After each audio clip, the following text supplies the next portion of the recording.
नमस्कार एवरीवन, सभी का स्वागत है चैनल में।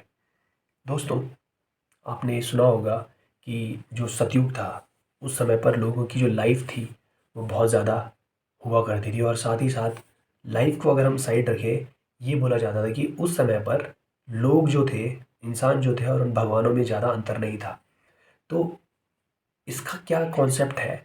और फिर धीरे धीरे सतयुग के बाद श्री राम का युग आया, उसके बाद द्वापर युग आया, त्रेता, द्वापर, और फिर ये कलयुग चल रहा है।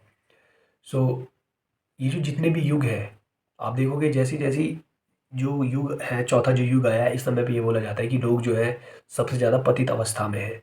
इसका मतलब क्या है? और भगवान से दूर है, कुछ ऐसा बोलते हैं। सो इसका मतलब क्या है? और ये सारे की सारी चीज़ें किस चीज़, मतलब किसकी तरफ इशारा कर रही है?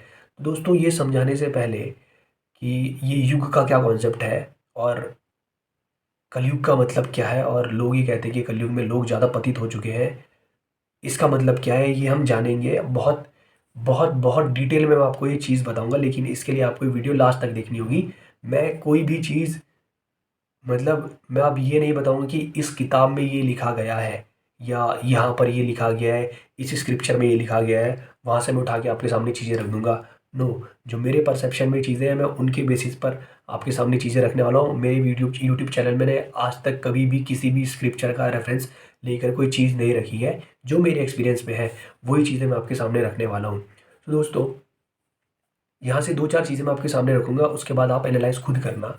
आपने ये देखा होगा कि जो योगीज होते हैं वो लोग जनरली हिमालय की तरफ जाते हैं, और योगीज भी हिमालय की तरफ जाते हैं। दूसरा, आपने ये देखा होगा जो पहाड़ के लोग होते हैं, अगर आप हिमाचल चले जाओ, चाहे गढ़वाल चले जाओ, आप यहाँ के लोगों को देखोगे तो आपको लगेगा कि ये लोग कभी गुस्सा नहीं होते, और वहाँ के लोग इतने मददगार, इतने साफ दिल के, इतने उनके अंदर कोई गुस्सा नहीं, कोई कुछ भी चीज़ें नहीं। अगर आप प्लेन के लोगों को देखोगे और पहाड़ के लोगों को देखोगे, आपको दोनों में डिफरेंस नज़र आ जाएगा कि जनरली जो अक्सर आप दिल्ली या ऐसी ऐसे इसके अगल बगल के एरियाज़ में जाके देखोगे तो आपको साफ साफ दिख जाएगा कि वहाँ के लोगों में और जो हिमाचल वगैरह पहाड़ के लोग जो होते हैं उनमें आपको काफ़ी डिफरेंस नज़र नज़र आने वाला है। जो पहाड़ के लोग होते हैं वहाँ पर लोगों का स्वभाव जो होता है वो उग्र स्वभाव नहीं होता है, उत्तेजना में वो नहीं रहते, वो बहुत ज़्यादा कूल माइंडेड और बहुत ही ज़्यादा शालीन स्वभाव के वहाँ के लोग होते हैं। आपने बहुत रेयरली देखा होगा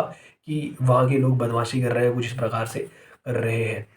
और योगी लोग भी जो होते हैं, जो लोग अपनी तपस्या करना चाहते हैं, वो लोग भी जनरली पहाड़ को ही अपने लिए चूज़ करते हैं। तो ऐसा क्यों? सबसे पहली बात तो ये है कि अगर एक योगी जो है, उनको अगर अपना ध्यान या कुछ भी करना है तो वो एक ऐसी जगह चाहते हैं जहाँ पर डिस्टरबेंस कम हो। ओके, जहाँ पर डिस्टरबेंस कम हो। डिस्टरबेंस किस चीज़ का? एक तो लोगों की आवाजाही कम हो, और आवाजाही कम होने का मतलब ये है कि अगर आपके अगल बगल से कोई व्यक्ति आ जा रहा हो और आप कुछ क्रिया कर रहे हो, कुछ कर रहे हो, तो भले ही वो आवाज़ ना कर रहा हो, लेकिन जब वो आपके अगल बगल से जाएगा आपको थोड़ी बहुत इरिटेशन होगी। दूसरा, अगर वो हल्ला मचाएगा तब तो इरिटेशन और ज़्यादा लेवल की होगी। सो वो लोग ऊपर इसलिए जा रहे हैं कि वहाँ पर आवाजाही कम है। अब एक चीज़ मैं आपसे खुद पूछूंगा कि जब आप पहाड़ों पे कभी घूमने जाते हो, आपको पहाड़ पे जाके एक अलग लेवल का पीस महसूस होता होगा, अलग लेवल की शांति महसूस होती है। ऐसा क्यों हो रहा है? क्योंकि दोस्तों, हमारा जो ये कॉस्मोस है, ये 5 तत्वों से बना है, जो जिनमें से 5 तत्व हैं: धरती, जल, अग्नि, वायु और आकाश।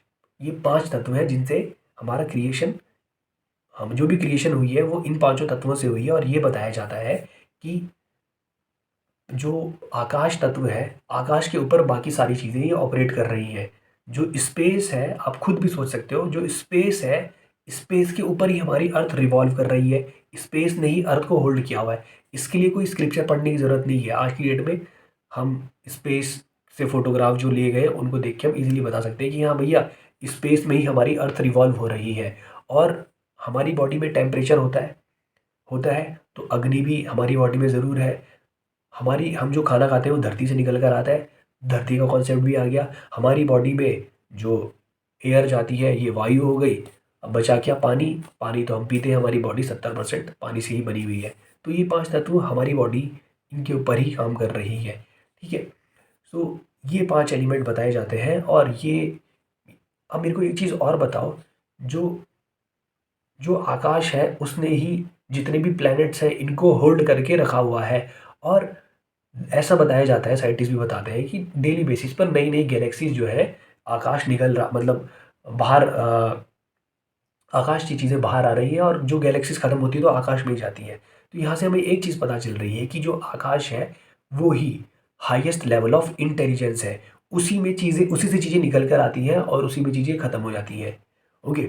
सो फिलहाल के लिए ये समझ लें कि आकाश को ही हाईएस्ट इंटेलिजेंस बताया जाता है।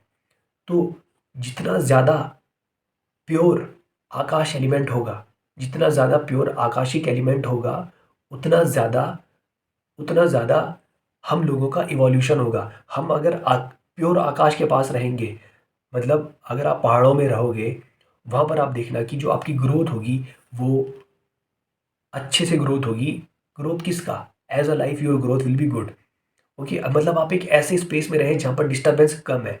डिस्टरबेंस किसकी कम होनी चाहिए? जो जनरली आकाशिक जो एलिमेंट है, आकाश वाला जो एलिमेंट है, वो एलिमेंट अगर डिस्टर्ब नहीं है तो वहाँ पर आप देखना जो लोगों का मेंटल लेवल है ना वो बहुत अच्छा होगा। और सदगुरु एक वीडियो में कुछ ऐसा बता रहे थे कि तमिलनाडु में कोई पुराना टेम्पल है, उस टेम्पल की दीवारों पे लिखा था कि आज से कुछ आने वाले समय के बाद एयरक्राफ्ट उड़ने लगेंगे, और अगर एयरक्राफ्ट हवा में ज़्यादा उड़ने लगे तो इसकी वजह से आकाश का जो एलिमेंट है वो डिस्टर्ब होगा और लोगों में मेंटल प्रॉब्लम्स बढ़ते हुए नज़र आएंगे। सो लोगों में मेंटल प्रॉब्लम्स आज की डेट में हमको इंक्रीज होते हुए दिख रहे हैं, क्योंकि जो आकाशिक एलिमेंट है वो खराब हो रहा है।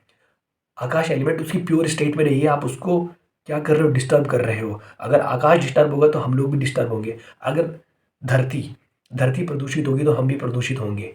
अगर वायु प्रदूषित होगी तो हम भी प्रदूषित होंगे। अगर आकाश प्रदूषित हो रहा है तो हम भी प्रदूषित होंगे। और अगर आकाश इंटेलिजेंस है तो हमारी भी इंटेलिजेंस पे फर्क पड़ेगा। अब एक और चीज़ ये बताई जाती है कि जो अग्नि का एलिमेंट होता है, फायर जो होती है, अगर आप फायर जलाओगे, फायर आग कहीं पर आप आग जलाओगे तो क्या होगा? आग की वजह से आकाश क्रिएट होता है। ऐसा कहा जाता है कि जब आप आग जलाते हो तो आग की वजह से आकाश क्रिएट होता है। आपने देखा होगा कि इंडिया में जो भी पुरानी बड़ी बड़ी कथाएं होती थी, या कोई व्यक्ति किसी को अगर कुछ ज्ञान की बात बता रहा है, कुछ ऐसी बातें बता रहा है, तो वो हमेशा ना वहाँ पर अग्नि जला के रखता था। और जब वो वहाँ पर अग्नि जला के रख रहा है तो उस समय पे वो आकाश क्रिएट कर रहा है। तो वो आकाश को वहाँ पर प्योर फॉर्म में रखना चाहता है। जब आप कोई भी काम करते हैं, जैसे हम अपने हमें अगर अपने दिन की शुरुआत करनी है, अगर आप इंडियन कल्चर में देखोगे, लोग अगर ध्यान में भी बैठना चाहते हैं या कुछ करना चाहते हैं तो सबसे पहले दिया जलाएंगे। और जो लोग नाथ संप्रदाय को फॉलो करते हैं, जो जनरली क्रिया योगी होते हैं, वो लोग ना एक धुनी जलाते हैं। धुनी मतलब आग, एक फायर क्रिएट करेंगे, उसके आसपास ही वो बैठते हैं कुछ भी अपनी चीज़ें स्टार्ट करने से पहले। सो जब भी आप अग्नि प्रज्वलित करें तो उस समय आकाश का एलिमेंट वहाँ पर क्रिएट होता है। इस चीज़ को समझिएगा, आकाश का एलिमेंट वहाँ पर क्रिएट होता है। सो यहाँ से मैं आपको ये चीज़ बताना चाह रहा हूँ कि हम लोग जित अगर हम लोग जितना आकाश एलिमेंट के पास रहेंगे उतना ज़्यादा हमारे लिए फ़ायदा होगा। हमारा जो कॉन्शियसनेस लेवल है वो उतना ज़्यादा ऑलरेडी नेचुरली क्या होगा? हायर स्टेट पे रहेगा। लेकिन हम जितनी दूर आकाश से रहेंगे उस उतना ही हमारा जो नेचुरली जो चीज़ हमारे लिए होनी चाहिए थी, वो अब उसके लिए हमको एफर्ट करने पड़ेंगे। ऐसा नहीं है कि वो चीज़ हमारे लिए पॉसिबल नहीं है, लेकिन उसके लिए अब हमें थोड़ा-सा एफर्ट करना पड़ेगा। थोड़ा-सा एफर्ट करना पड़ेगा। अगर मान लो आपको एक कमरे के अंदर एक पौधा उगाना है, तो आपको यहाँ पर ज़्यादा एफर्ट लगेंगे एज़ कम्पेयर्ड कि उसको बाहर एटमॉस्फेयर में उगाने के। ठीक है? सो अब इस चीज़ को और समझना कि जो हमारा सोलर सिस्टम है, हमारा जो सोलर सिस्टम है वो एक किसी बड़े सोलर सिस्टम के अराउंड घूम रहा है। जैसे सन हमारे सोलर सिस्टम के सेंटर में है और उसकी जो बाकी जो भी ग्रह हैं उसके इर्द गिर्द घूमते हैं। तो इसी प्रकार से जो हमारा सोलर सिस्टम है वो किसी एक बड़े सोलर सिस्टम के या किसी बड़े सन के अराउंड रिवॉल्व कर रहा है। तो ये जितने भी युग हैं हमारे, ये सारे के सारे जो युग हैं, सबसे पहले अगर कहेंगे कि सतयुग है। सतयुग में हमारा जो सोलर सिस्टम है ये बड़ा सोलर सिस्टम है, जो बहुत बड़ा सन है। इसके पास था। और धीरे धीरे जब और जितनी भी गैलेक्सीज हैं, कुछ भी चीज़ें हैं, ये सारे के सारे सर्कुलेटरी मोशन में है। देखो, ये सर्कुलेटरी मोशन में इसलिए है क्योंकि इनको सर्कुलेटरी मोशन में आना ही पड़ेगा, क्योंकि अगर आप स्पेस में कोई बहुत भारी ऑब्जेक्ट रखोगे तो उसकी वजह से स्पेस बेंड होता है। स्पेस को आप ऐसे समझ सकते हो कि एक बड़ी चादर है जिसको आपने चारों कोनों से पकड़ा हुआ है, उसके बीच में लाके एक पत्थर रख दो, तो जब ये पत्थर रखोगे तो क्या होगा, उसकी वजह से वो चादर बेंड होगी। इसी प्रकार से जो स्पेस है, वो स्पेस एक बहुत बड़ी चादर है, उसमें अगर एक बहुत भारी प्लेनेट रखा हुआ है, उसकी वजह से स्पेस बेंड करता है। जब स्पेस बेंड हो गया है, अब क्या होगा कि अगर इस स्पेस के अराउंड कोई छोटे पार्टिकल आए जो इस वेट के, इस मास के कंपैरिजन में जिसका मास कम है, अब क्या होगा कि ये जो बड़ा वाला ऑब्जेक्ट है वो छोटे ऑब्जेक्ट को अपनी तरफ खींचेगा। इसी को ग्रेविटी बोलते हैं। यही कॉन्सेप्ट बाद में आके आइंस्टाइन ने ग्रेविटी का कॉन्सेप्ट यही क्लियर किया था। और फिर वो रोटेट करेगा उसके अराउंड, इस ऑब्जेक्ट की ग्रेविटी की वजह से ये रोटेट करेगा। ओके, सो हमारा जो सोलर सिस्टम है वो किसी बड़े सोलर सिस्टम के या किसी बड़े स्टार के अराउंड रोटेट कर रहा है। तो जब सतयुग था तो हम जो लोग थे वो ज़्यादा इंटेलिजेंट पैदा हुए, या फिर नेचुरली लोग जो है वो इंटेलिजेंट थे, क्योंकि उस समय आकाशिक एलिमेंट के हम ज़्यादा पास थे। क्योंकि यहाँ पर क्या है, एक बड़ा स्टार है, जब वो बड़ा स्टार बर्न हो रहा है, जब आग जल रही है, तो आकाश का एलिमेंट प्योर फॉर्म में क्रिएट होता है। तो हम जितना उसके पास रहेंगे उतना हम नेचुरली क्या होंगे, इंटेलिजेंट होंगे, कुछ ऐसा समझ सकते हैं। इसके बाद अगला युग आया, फिर उससे अगला युग आया, फिर आखिरी में ये जो युग बताया जा रहा है ये कलयुग है। इस सब, और फिर इसके बाद दोबारा से वही युग स्टार्ट होंगे, फिर सतयुग आएगा, फिर त्रेता, फिर द्वापर, और फिर से कलयुग, और फिर ऐसी तरीके से रोटेशन चलता रहेगा। सो इस समय पर according to the planetary system हम लोग इस बड़े स्टार के बहुत ज़्यादा दूर है, बहुत ज़्यादा दूर है। इसीलिए इस समय पे जो नेचुरली हमें इंटेलिजेंस हमारा डेवलप होना चाहिए था वो नेचुरली नहीं हो रहा है। इसलिए इसलिए हम लोग, या जो लोग हमसे ऊंचे लेवल ऑफ कॉन्शियसनेस पर है, या जिनकी हमसे ज़्यादा मास्टरी है एनर्जी के ऊपर, वो हम लोगों के लिए एनर्जी स्पेसेस क्रिएट करते हैं जो हमारी ग्रोथ के लिए आसान हो। जैसे इंडिया में टेम्पल्स को क्रिएट किया जाता था। Temples are those spaces where if we go at those spaces, हमारी जो ग्रोथ होगी, ग्रोथ पूरी की पूरी ग्रोथ, केवल फिजिकल ग्रोथ नहीं, मेन मेन जो ग्रोथ होती है वो इंसान के अंदर से होती है, जिसको हम इंटेलिजेंस लेवल पे बोल सकते हैं फिलहाल के लिए। अगर आप उन टेम्पल्स को डेली बेसिस पर विजिट करोगे तो आप देखना कि आपकी ग्रोथ बहुत ज़बरदस्त होगी, बहुत बहुत ज़बरदस्त होगी। तो इसीलिए टेम्पल्स या स्पेसेस क्रिएट किए जाते थे, ताकि नेचुरली जो सपोर्ट हमको मिलना चाहिए था वो तो मिल भी रहा है, और अगर नहीं भी मिल रहा है तो हम उन जगह पर जाएंगे जहाँ पर एनवायरनमेंट हमारी ग्रोथ के अनुकूल ऑलरेडी सेट है। और जब भी हम अपने घर में सुबह, मतलब सुबह उठते सबसे पहला हम काम यही करते हैं कि अपने घर में जाके दीपक जलाते हैं, दिया जलाते हैं। इससे हम क्या कर रहे हैं कि अपने घर में एक जगह, छोटी सी जगह पर आकाश क्रिएट करना चाहते हैं। जिन लोगों की सेंसिटिविटी थोड़ी अच्छी होगी वो लोग इस चीज़ को फील कर सकते हैं कि अगर वो दिया जला के बैठे हैं तो वहाँ पर उनको कुछ अलग सा फील होने लगेगा। और वैसे बहुत सारे लोग ना कैंडल लाइट डिनर पर जाते हैं, कैंडल लाइट डिनर पर जाते हैं, या फिर कुछ लोग बहुत बॉन फायर करते हैं, उनको उसके पास जाके क्यों अच्छा लग रहा है। इस बारे में कभी सोचा है क्या कि रात है, ठंडी ठंडी सी रात है, आपने आग जला के बैठे हो और आप, हवा चल रही है, क्यों अच्छा लगता होगा आपको उसके आसपास बैठना, क्यों? इस बारे में कभी सोचा है? मैंने इस वीडियो में किसी भी ग्रंथ या किसी भी स्क्रिप्चर का कोई रेफरेंस नहीं दिया है। ये वो चीज़ें हैं जो मैंने काफ़ी लंबे समय तक जिन चीज़ों को सुना और एनालाइज़ करने के बाद पूरी टेक्निकलिटी के साथ आपके सामने रखा है। मैंने फिज़िक्स के कॉन्सेप्ट या साइंस के कॉन्सेप्ट भी आपके सामने रखने की कोशिश करी है।